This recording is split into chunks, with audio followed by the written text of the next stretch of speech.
Лайк басқандан неге аясыздар? Саусақтарыңыз 10 тонна болса да бисмилла деп көтеріп, лайк басып бермейсіздер ме? Комментарий жазып. Донбасс өңіріндегі Авдеевка қалашығының маңында кескілескен соғыс жүріп жатқанына міне бір аптаға жуықтады. Өткен айдың соңында Ресей қорғаныс министрі Шойгу Украинадағы соғысып жатқан Ресей әскерлеріне Украина армиясының қарымта шабуылын тоқтатып, Украинадағы маңызды қала-қалашықтарды басып алу жөнінде тапсырма берген еді. Осыдан кейін Украина даласында соғысып жатқан Ресей әскерлері өз күштерін қайтадан ретке келтіре отырып, Купянск, Лиман және Авдеевка қаласына қайтадан сұрапыл шабуыл бастаған болатын. Алайда Купянск мен Лиман төңірегінде Ресей армиясы ойсырай жеңіліп кері шегінген болатын. Ал Авдеевка қалашығы түбінде бір апта бойы соғысса да Ресей армиясы көздегеніне жете алмады. ақш соғыс зерттеу институтының мәліметіне қарағанда, Ресей армиясы Авдеевка қалашығының түбінде зор шығынға ұшыраған. Атап айтқанда, бір тәуліктің ішінде 1000-ға жуық жауынгерінен неше жүз техникасынан айырылған. Бірақ соған қарамастан Ресей армиясы кері шегінген жоқ, әлі де Украина армиясымен соғысып жатыр. Ал батыстың озық қару-жарақтарымен қаруланған Украина қарулы күштері Авдеевкаға шабуыл жасаған Ресей армиясының неше жүз реткі шабуылын кері тойтарып, оларға өлтіре соққы беріп жатыр. Сондай-ақ Украина армиясы Запорожье бағытында да Роботино ауылының маңындағы тағы бір елді мекен төңірегінде 500 метрге жуық алға ілгеріледі деп мәлімдеді. Әрине 500 метр аралықтым алыста емес, дегенмен сұрапыл соғыс жүріп жатқан аймақта, оның үстіне нөпірлетіп мина көмілген өңірлерде 500 метр жылжудың өзі Украина армиясына оңай соқпайтын көрінеді. Демек, Украина армиясы қазір қайсы майдан шебінде болса да кері шегініп жатқан жоқ, табандап болса да алға жылжып келеді. Жақында ақш президенті Байден ақш конгресінен тағы да $100 миллиард ақша сұрады. Мұның 61 миллиарды Украинаға жәрдем ретінде берілсе, қалған 14 миллионы Израильға көмек ретінде берілмек. Демек, ақш алдағы уақытта Украинаға берілетін көмекті азайтпайды, есесіне молайта түсуі мүмкін. Оның үстіне Украина даласындағы соғыс жағдайында үлкен өзгеріс байқала бастайтын болса, ақш жеделдетіп F-16 жойғыш ұшақтарын жеткізуі мүмкін.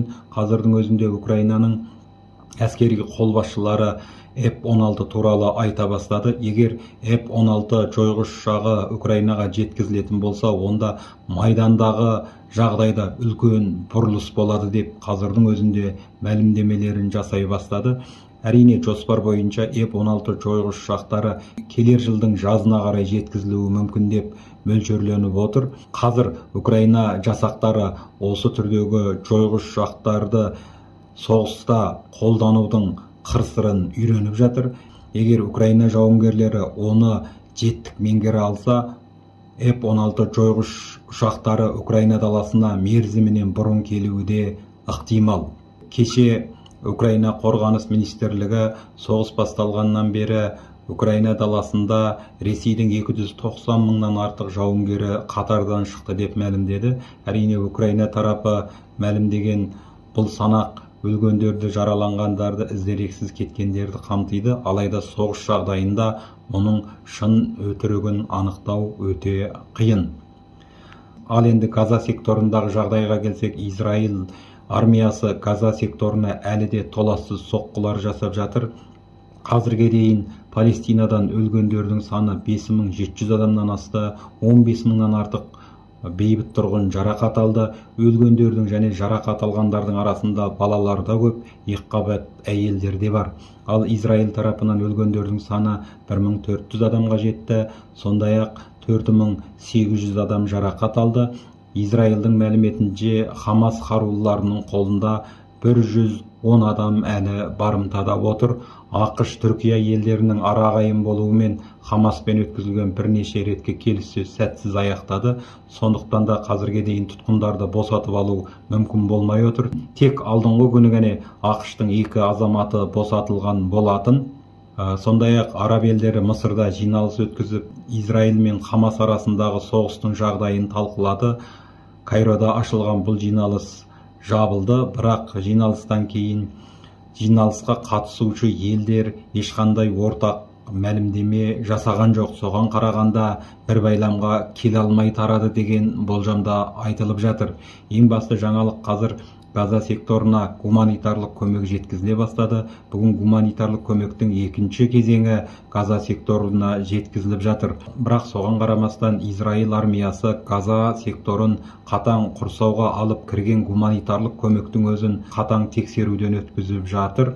Сонымен қатар Израиль армиясы Газаның солтүстігіндегі тұрғындарды оңтүстікке қарай көшіңдер деп ескерту жасап, бұйрықтар таратып жатыр. Алайда солтүстік Газадағы мекендеген тұрғындар біз өз жерімізден кетпейміз деп қарсылық танытуда. Қарсылық демекші, Газа секторындағы емханадағы жарылыстан кейін әлемде Палестинаны қолдау, Израильға қарсылық білдіру шерулері көбейе бастады. Бұл шерулер ақш-та, Францияда, Ұлыбританияда, Түркияда, Иракта, сондай-ақ басқа да мемлекеттерде өтіп жатыр. Әрине, бұл наразылықтармен қазірше көп ешкім санасып жатқан жоқ. Өйткені қазіргі негізгі мақсат, Израильдің басты мақсаты деп айтайық, Хамастың көзін жою болғандықтан ақш бастаған одақтас елдер қазір Израильға қуатты қолдау көрсетіп тұр. Ең бастысы, Израиль армиясының Хамастың көзін құртуға шамасы қаптал жетсе де, ақштың екі бірдей алып кемесін таяу шығысқа әкелуі, сондай-ақ Израильға қуатты қолдау көрсетуі көп нәрсені аңғартатын секілді. Яғни ақштың бұл сесі Иранның осы соғысқа араласып кетуінен алаңдау болып отыр. Өйткені қазір Израильда, ақш-та Иран Хамас арқылы отты көсеп отыр. Яғни Хамастың қолтығына су бүркіп, оларды құтыртып Израильға шабуыл жасатқан Иран деп Иранға найз үшін қаратып отыр. Сондықтан да Израиль Хамас арасындағы соғыс басталған кезде Иранда соғысқа араласып кетеме деген қауіппен ақш өз кемелерін таяу шығысқа апарған болып шықты. Демек, таяу шығыстағы жағдай өңірлік жағдайға үлкен ықпал етуде. Оның үстіне Ливанның Хизболла ұйымының Израиль күштерімен соғысуы, сондай-ақ хусейттердің Ирактағы, Сириядағы қарулы күштердің де Израильмен соғысуға белді бекем буып отырғаны ақшты да, Израильді да алаңдатып отырған сияқты.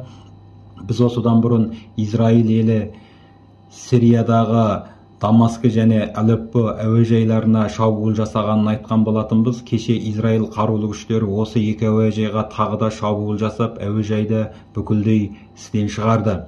Бүгін Йемендегі хусейттердің басшысы мәлімдеме жасап, егер Израиль Газа секторына жасап жатқан соққысын тоқтатпайтын болса, онда алдағы уақытта хусейттер Қызыл теңіздегі Израильдің нысандарына шабуыл жасайды деп мәлімдеді.